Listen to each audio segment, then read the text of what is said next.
Hello friends, આજે આપણે આમલી ગોળની ચટણીની recipe જોવાના છે, જેનો ઉપયોગ અનેક ચાટમાં આપણે કરતા હોઈએ છીએ અને ચટપટીમાં પણ કરતા હોઈએ છીએ. તો ચાલો એકદમ સરળ પદ્ધતિથી હું તમને બનાવતા બતાવીશ. વિડીયો ગમે તો લાઈક કરી ચેનલને જરૂરથી સબસ્ક્રાઈબ કરી લેજો.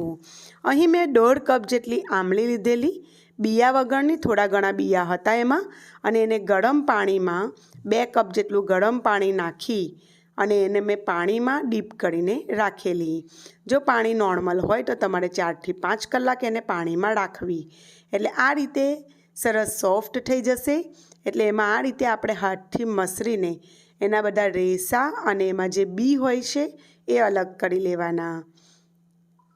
તો ફ્રેન્ડ્સ, આ રીતે હું તમને બતાવી રહેલી છું, એ રીતે આપણે એને અલગ કરવાનું છે અને એના પલ્પને આપણે પછી ગાળવાનો છે, જેથી એમાં જે કંઈ રેસા હોય એ નીકળી જાય. તો અહીં મેં બીજો એક બાઉલ લીધેલો છે, એના ઉપર એક ચાળણી રાખેલી છે. તો તમારે મોટા કાણાવાળી ચાળણી લઈ લેવાની, જેથી ઝડપથી રેસા અને એનો જે પલ્પ છે એ સેપરેટ થઈ જાય. તો આ રીતે આપણે હલાવતા જઈને નીચે એનો પલ્પ કાઢી લેવાનો અને ઉપર આ રીતે રેસા અને થોડું કચરું વગેરે રહી જશે, એને આપણે ફેંકી દેવાનું.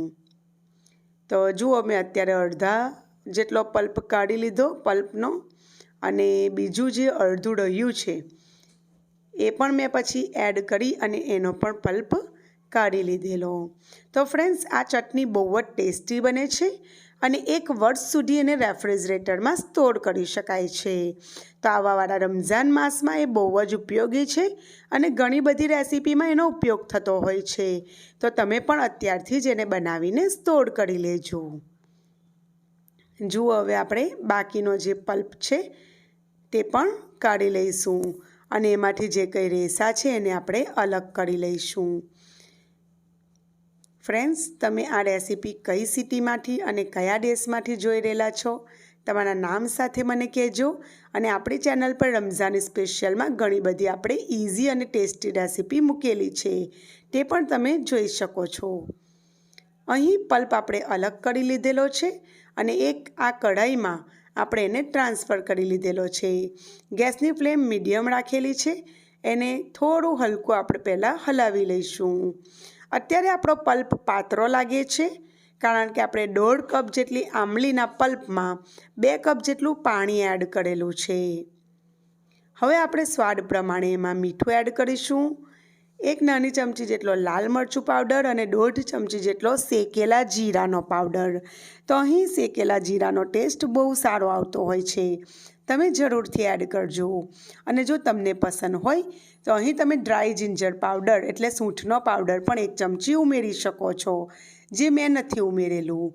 હવે અહીં મેં 1 કપ જેટલો એમાં ગોળ એડ કર્યો છે. ગોળને નાના ટુકડામાં મેં કાપીને એડ કર્યો છે, જેથી સરળતાથી એ પીગળી જાય. સરસ રીતે મિક્સ કરી દઈશું. ફ્રેન્ડ્સ, અહીં 1 મોટી ચમચી જેટલી એમાં હું સુગર પણ એડ કરી રહેલી છું. તો એ ઓપ્શનલ છે, પણ એનો ટેસ્ટ સારો લાગતો હોય છે ચટણીમાં.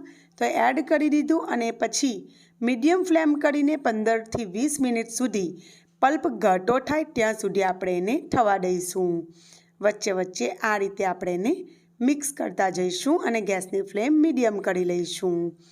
તો લગભગ 15 મિનિટ જેવું થઈ ગયું છે. વચ્ચે વચ્ચે મેં ઘણી વખત મિક્સ કરેલું અને તમે જોઈ શકો છો એક સરસ અને ઘાટો એવો પલ્પ બનીને તૈયાર થયો છે. તો આ ચટણી ખાવામાં બહુ જ ટેસ્ટી લાગતી હોય છે અને આ ચટણી તમે પાણીપુરીમાં પણ નાખીને એન્જોય કરી શકો છો અને કટોરી ચાટમાં, ચટપટીમાં વગેરેમાં પણ તમે એડ કરી શકો છો. તો ફ્રેન્ડ્સ, આ રીતે એને ઠંડુ પાડ્યું એટલે થોડું વધારે ઘાટી બની ચટણી, અને પછી ઠંડુ પાડ્યા પછી આ રીતની એક બોટલમાં અથવા જારમાં મેં એને ટ્રાન્સફર કરેલું છે. જો તમે એને કાચની બરણીમાં રાખો તો ફ્રીજના નીચેના ભાગમાં રાખજો, પણ હું એને રેફ્રિજરેટરમાં મૂકવાની છું, તેથી મેં પ્લાસ્ટિકની જારમાં એને સ્ટોર કરેલું છે. તો ફ્રેન્ડ્સ, વિડીયો ગમ્યો હોય તો લાઈક જરૂરથી કરી દેજો, ચેનલને જરૂરથી સબસ્ક્રાઈબ કરી દેજો. ફરી મળીશું. આવજો.